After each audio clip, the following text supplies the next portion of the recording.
There is an epidemic taking over the world and no one wants to talk about it. This has been the reason for suicide, depression, divorce. It is this thing called financial illiteracy. The numbers don't lie. 90% of Americans live paycheck to paycheck. And the reason because of this thing called inflation. Inflation, as we know it, has become some kind of prevalent concept due to the happenings around us. So say you used to buy groceries for $100 to $150. Now you spend twice the amount to get similar or even lesser products or services. The worst thing you can do is to go to the bank to combat this problem, because that is the most suboptimal solution to this problem. Here's why.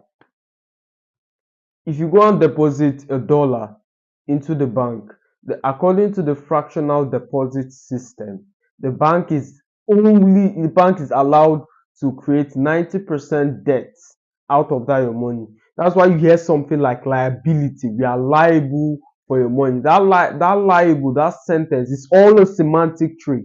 That sentence there does not just connote fraud or theft or responsibility. Say if there's a fraud case or a theft case, they are liable to your amount. No, that's not where it ends.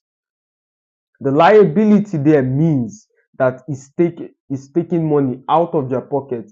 As you know, banks are not owned by governments. This is something most people don't understand. They are commercial banks. The commercial there means they are business owned by private individuals or institutions.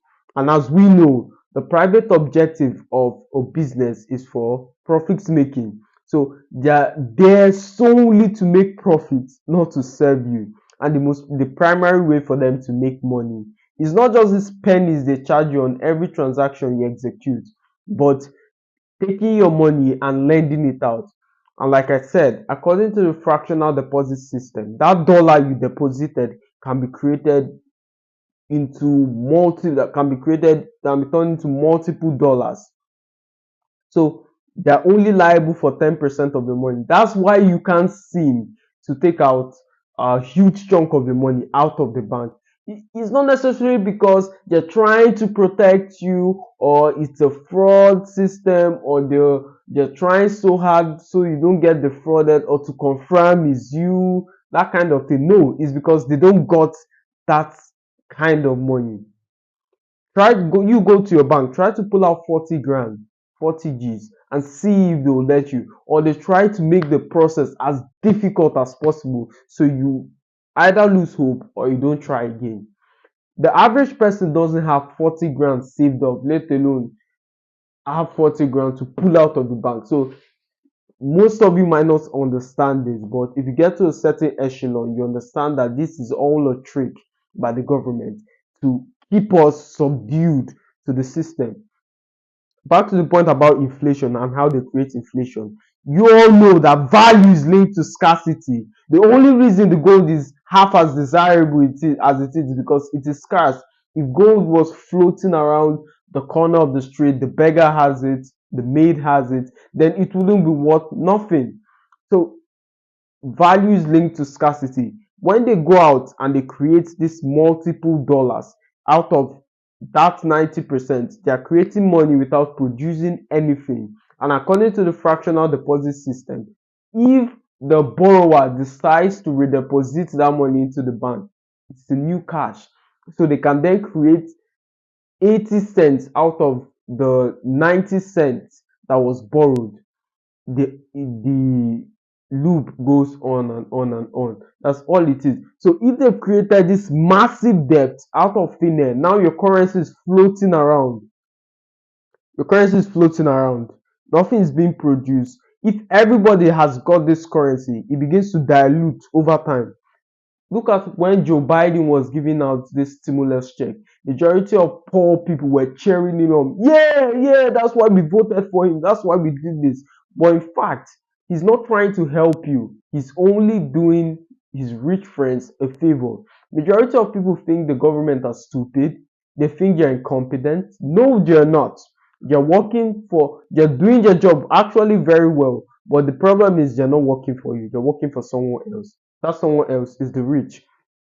75% of people spent that money. How do they spend that money? Through groceries, Walmart, Gucci. Now you just made the rich super rich. Say 15% decided to save that money. You save the money. I've given you the breakdown of how the banks defraud you in real time, because they take out your money and they pay you. That money you deposited, how much percentage do you get on it?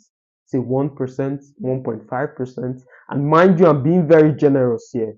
Most people get way less than that. And they lend it out at a higher rate. So you see how they're formosing your cash in real time. The rest 10% decide to invest it. Why do you think Amazon stock shot up by 30% during the corona? Because everybody's throwing their money into the stock market, bidding the stock even higher. Who has majority of the stock? The rich. You just made them super rich. That's why Bezos is balling out every single day, because you made him billions of dollars by handing him out your money. So think of it like this. You have money, I have money, and I also have a service or stock that you want. If we both have money that we got for free, why would I sell it at the initial price if all you're going to give me is a piece or fraction of what I have? It's logical for me to shoot it up and create this kind of auction like service. So the stock goes to the highest bidder. That's all it is. This is something Americans feel, they find it very difficult to grasp. It's just like them throwing all their money in China, and the Chinese will say, "Yeah, come build your companies, come establish your industries in our city, in our country, come." And they're throwing billions and billions of dollars into China. And as we know it, the country is diluting in real time by creating much of these currencies out of nothing, out of thin air, and they're pumping it into China. China is using this money to invest in gold, invest in oil fields, buy black petroleum, do development, developing their country, using the bad money to buy the good money.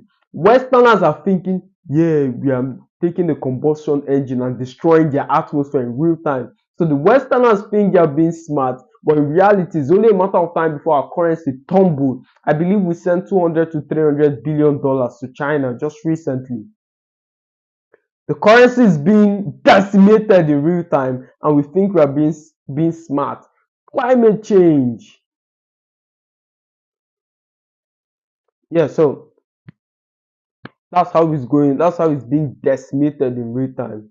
So if you want to combat all of this, I'm not trying to discourage your investing journey by saying don't spend your money at all, don't save your money at all, don't invest at all. Then what do you do with this money? The answer is simple: invest your money. When you invest your money, we all have to pay the price of ignorance. We all have to pay the price of looking stupid. And once you pay that price, you've paid it. Think of it as an investment. When you pay the price for stupidity, you profit from the next person paying that price. The same way the rich now profits. When you transition from the poor to the rich cycle, the next person who's making that transition, you benefit from that move. So that's all it is. When you invest in your first real estate, you make the property owners rich, but the next person who is about to invest makes you rich. That's all it is. As always, my friends, invest in assets. And before I go, let me define assets and liability, the difference. If you look it up, asset and liability has been so obfuscated, and deliberately so. They're trying to make this concept as unfathomable as possible to make the average man not understand it. Financial illiteracy is a deliberate plan by America, and it's working perfectly. Assets at its basic form. This is an advice, this is a definition that you wouldn't hear anywhere else. So asset as its basic form is something that puts money into your pocket. Liability takes money out of your pocket.